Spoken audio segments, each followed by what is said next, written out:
All right, so today we are going to dive deep into the world of some really extraordinary cats.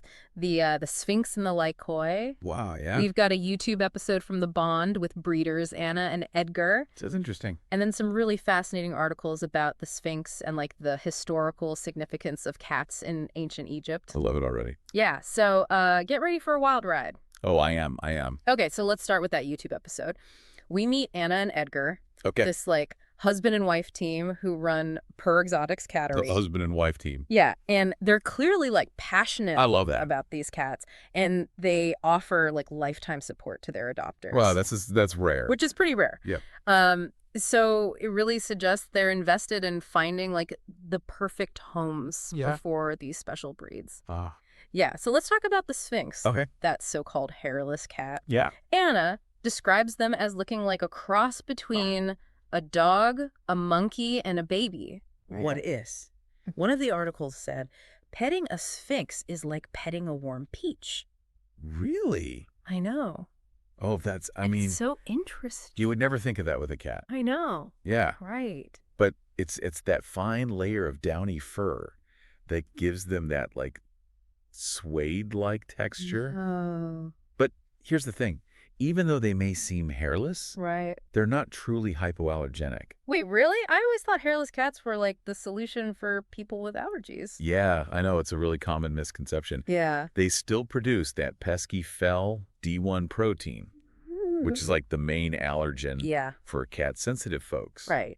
And it's found in their saliva and skin. And even though they shed less, Right. they still produce it. Right. So sadly, no truly hypoallergenic cat exists.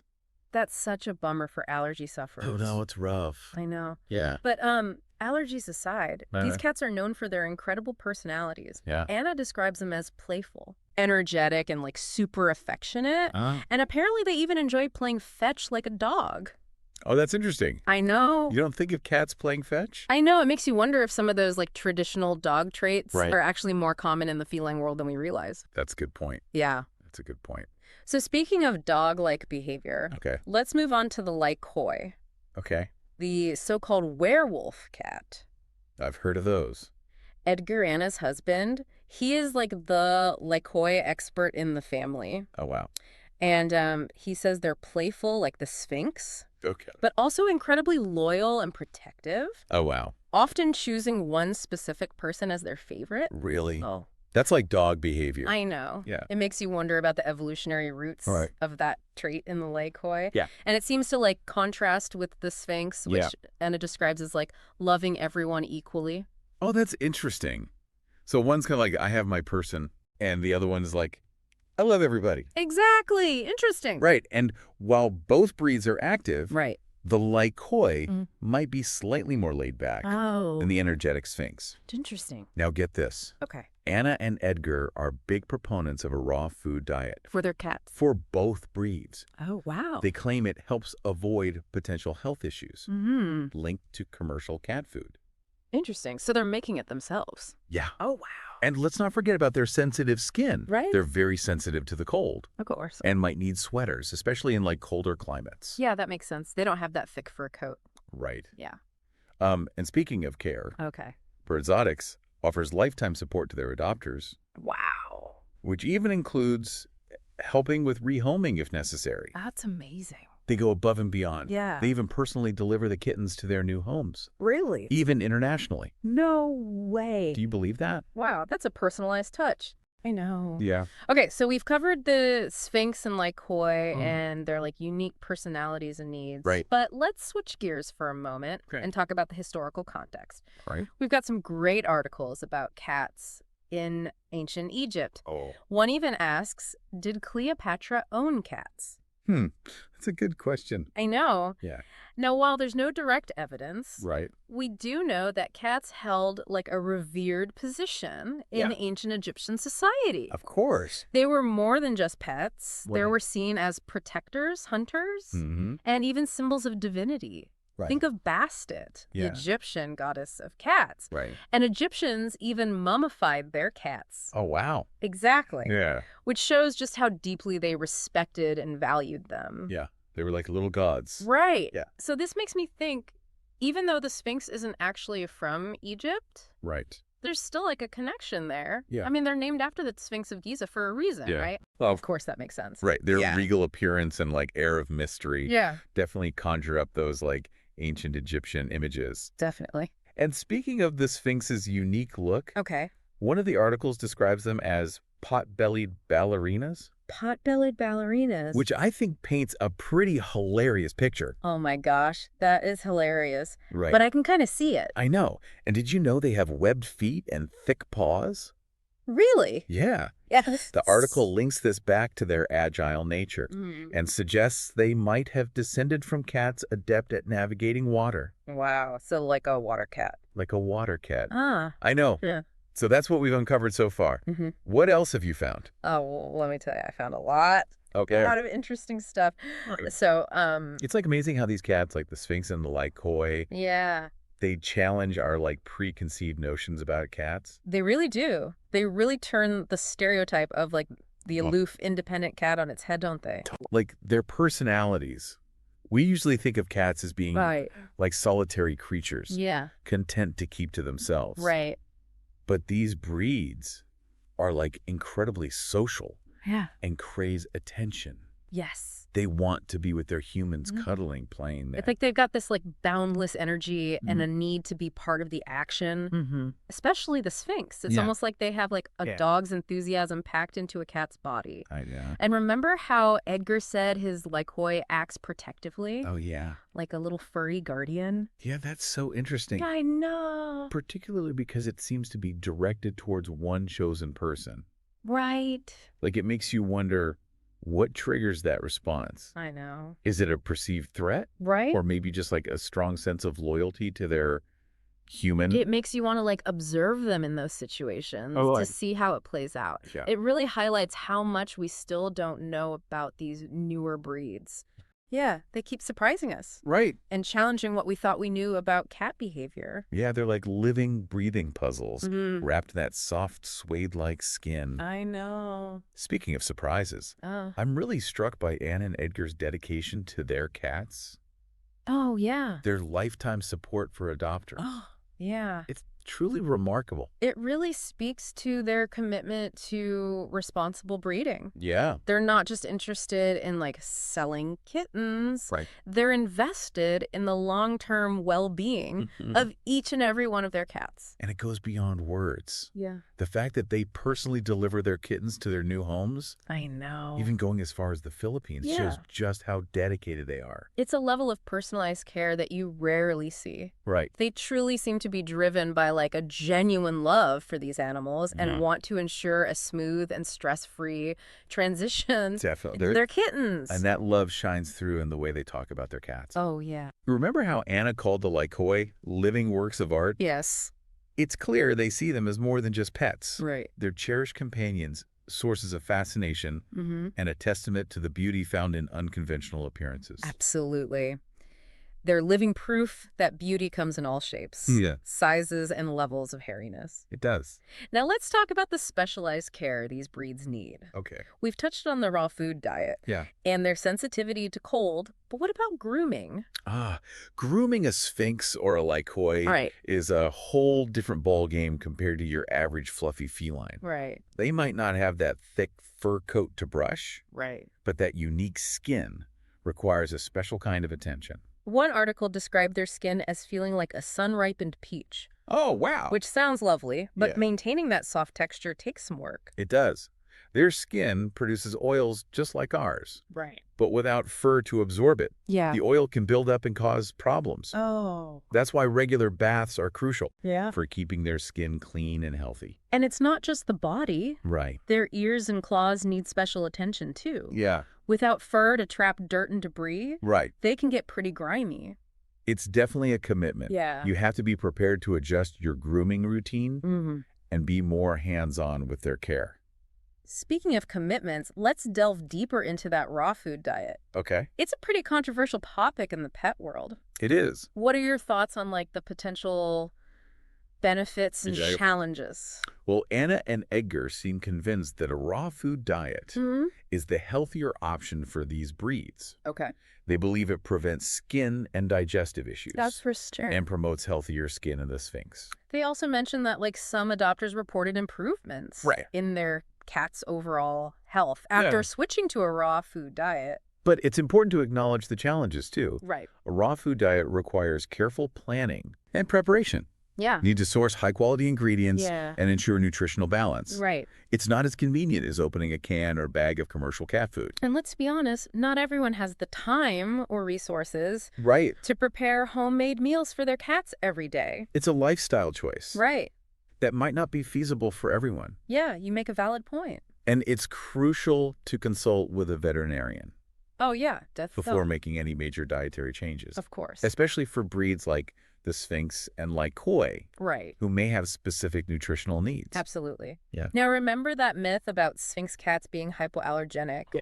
It's a misconception that needs to be addressed. It's understandable why people believe it. Right. The allure of a hairless cat for allergy sufferers is strong. Yes. But sadly, it's not that simple. While the lack of fur may mean less shedding, the culprit behind cat allergies is that fel-D1 protein found in their saliva and skin. And guess what? Sphynx cats still produce it. They do. So while they might be a better choice for some allergy sufferers compared to those with long hair and heavy shedding, they're not a guarantee of an allergen-free experience. Yeah. You should always spend some time with the Sphynx before you commit to adoption to see if you react. Good advice. Now let's dive into some of those personal anecdotes from Sphynx owners. Okay. They offer such a fun and real look into what it's like to live with these extraordinary cats. I am all ears. Okay, well, prepare to laugh. Okay. One owner described her Sphynx as a tiny tyrant. A tiny tyrant. Who rules her heart and her home. She's had to turn her house into a maze of blankets and throws. Because these cats are obsessed with burrowing and cuddling. Why? Because of the warmth? Yes. Makes sense. They crave all the warmth and snuggles they can get. I love it. And she also said she's had to learn the art of sitting down slowly. Because her Sphynx loves hiding under pillows, blankets. Oh my God. And even clothes. Oh no. It's like a constant game of hide and seek. Wow, I can imagine the surprise. Of finding a warm, wiggling Sphynx on you. But it speaks to their playful and mischievous nature. Yes. They're like little ninjas. Totally. Always ready to pounce from an unexpected spot. Another owner shared a story about how her Sphynx alerted her to another pet being trapped in a closet. Really? It's like a real-life lassie. Wow. But with more meowing and less barking. That's incredible. Yeah. It suggests a level of intelligence, problem-solving ability, and even empathy. That we don't always associate with cats. And let's not forget the humor they bring. Of course not. One owner described her Sphynx's love for the vacuum cleaner. Oh, no. Apparently he runs to it whenever he hears it and wants to be sucked up right away. Oh, that's hilarious. It's those quirky little things that make owning a Sphynx so unique and entertaining. Yeah. The little things. And speaking of unique, several owners mentioned dressing their Sphynx cats in sweaters and other outfits. Oh, yeah. For both warmth and cuteness. The Sphynx cat fashion scene is a world of its own. They're like little supermodels, rocking everything from tiny sweaters to elaborate costumes. I love it. It's adorable and practical. Absolutely. Clothing can be a real necessity for them, especially in cold climates. For sure. Now, let's touch on health. Okay. While generally healthy, Sphynx and Lycos cats are prone to certain conditions. Just like any other purebred animal. That's where responsible breeders like Anna and Edgar come in. They're very diligent about genetic testing and screening to minimize the risk of passing on hereditary conditions. And one condition that's mentioned in several sources is hypertrophic cardiomyopathy. Okay. Or HCM. It's a heart condition that can affect various breeds, including the Sphynx. HCM is a serious condition, and it's crucial for owners to be aware of the symptoms and seek veterinary care right away. Definitely. If they notice anything concerning. Regular checkups are vital. Yes. For catching potential issues early on. And it's worth noting that their sensitive skin makes them more susceptible to irritations and infections. Regular baths with gentle shampoos and a clean environment can help minimize these risks. Good hygiene is essential. Yes. And like all cats, they need their vaccinations. Right. Parasite prevention and dental care. Of course. It's about taking a holistic approach Yeah. to their health and well-being. You're right. Owning a Sphynx or Lycos is a commitment. It is. But the rewards are immeasurable. Yeah, they're unique, affectionate, Yeah. and they challenge us to think differently about our feline friends. Okay, we've covered a lot of ground. We have. We've explored the origins, personalities, care needs, and even health considerations. We did it. But before we wrap up this part... Okay, I want to reflect on something that keeps coming up. All right. How these cats challenge our preconceptions of what it means to be a feline. It's a great point. They defy stereotypes, they break boundaries, and force us to reconsider what we find beautiful and what makes a good companion. Exactly.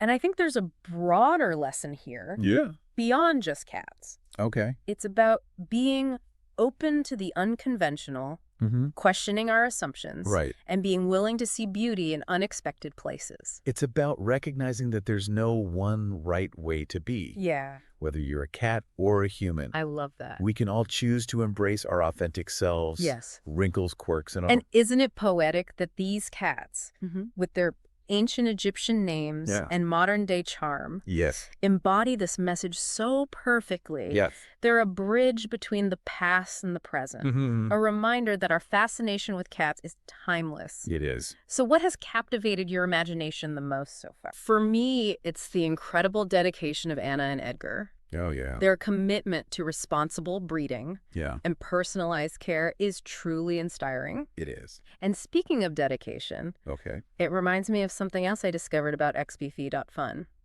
Oh, tell me more. They don't just sell those amazing mugs. Right. They have a whole line of products inspired by literature and art. Really? And they're committed to sustainable practices and supporting independent artists. I love how they intertwine creativity with ethical and sustainable business practices. I know. It's like they're creating a beautiful blend of art, literature, and responsible consumerism. And you know, Anna and Edgar's emphasis on finding the right homes for their cats really resonated with me. They're not just looking for anyone to take a kitten. Right. They want people who truly understand and are prepared for the commitment. It's about making sure the fit is right. Yes. Both for the cat and the adopter. It's refreshing to see breeders prioritizing their cat's well-being over profit. Absolutely. Now, before we move to the final part of our deep dive, what were your impressions of the historical context we explored? Sure. What stood out to you about the role of cats in ancient Egypt? I was struck by the absolute reverence they had for cats. Yeah. It's clear that they were seen as more than just pets. Right. They were protectors, symbols of divinity, and deeply ingrained in their culture. Yes. What about you? Yeah, it really is amazing how cats held such a, prominent place in ancient Egyptian society. It's pretty incredible. From their practical roles as protectors and skilled hunters to their elevation to the status of gods and goddesses. It's wild. They were woven into the very fabric of their culture. Yeah, it's a testament to the enduring power of the human-animal bond. Yes. A connection that transcends time and cultural boundaries. Totally. And it makes me wonder, even though the Sphynx isn't an ancient Egyptian breed, do you think their unique appearance taps into that ancient fascination with felines? I think so. Yeah. Like their hairlessness, those large ears, and their wrinkled skin. Yeah. It all kind of adds to their mystique. Yeah. It makes them seem almost otherworldly. Right. It's no wonder they were named after the Sphinx of Giza. Right. A symbol of enigma and ancient power. Speaking of the Sphinx, this deep dive has really made me reconsider Oh. my own perceptions of what it means to be a cat lover. I've always appreciated the independent nature of cats. I get that. Their ability to be both aloof and affectionate on their own terms. Yeah, I've always been drawn to that independent spirit, too. But the Sphynx and Lycos, Yeah. with their constant need for attention and their almost dog-like personalities, Yeah. they challenge that stereotype. They do. And in doing so, they reveal a different kind of beauty, a different kind of bond, Okay. their vulnerability, their need for constant connection. It forces us to be more present, Right. more attentive, Yeah. more in tune with their emotional needs. It's a reminder that love, whether for a human or an animal, requires effort, patience, Yeah. and a willingness to adapt. For sure. And I think that's an important takeaway from this entire deep dive. I agree. These breeds aren't for everyone. Right. Their unique needs, their sensitivity, and their sometimes demanding personalities require a certain lifestyle and a whole lot of commitment. You're absolutely right. Owning a Sphynx or a Lycos isn't something to take lightly. It's not. It's about finding the right match. A perfect harmony between your lifestyle and the needs of the animal. Exactly. It's about responsible pet ownership, plain and simple. Yes. Before we wrap up, I want to circle back to something we touched on earlier. Okay. The idea that these cats challenge our assumptions about what it means to be a feline. Oh, yeah. They are living proof that there's no one-size-fits-all definition. Right. Of what a cat should be. Yeah, they defy stereotypes. Totally. They push boundaries, and they force us to expand our understanding of beauty and companionship. And I think there's a bigger message there. Yeah. A message that goes beyond cats. Okay. It's about embracing the unconventional, about questioning our assumptions. Right. And being open to finding beauty in unexpected places. It's about recognizing that diversity, whether in the animal world or in our own lives, is something to be celebrated. It is. It enriches our experiences, broadens our perspectives, and opens our hearts to new possibilities. So as we conclude this deep dive into the world of Sphynx and Lycos cats, what stands out to you? What will you be carrying with you from this exploration? Okay. All right. What strikes me most is their resilience. Their ability to thrive despite being so different. It's a reminder that sometimes what makes us unique is also our greatest strength. What about you? I think I'll remember their unwavering love, their constant need for affection. It's a powerful reminder that even the most unconventional creatures can teach us valuable lessons about connection, vulnerability, and the importance of embracing our true selves. So well said. And who knows, maybe this deep dive has sparked your own curiosity. That might have. About these fascinating felines. If so, I encourage you to do a little digging yourself. Maybe explore the history of cat domestication. Or learn more about the unique challenges and rewards of owning a Sphynx or a Lycos. That's a great idea. There's a whole world waiting to be discovered. There is. And who knows what amazing insights you might uncover, as Joe Bond says. Yes. Until we bond again.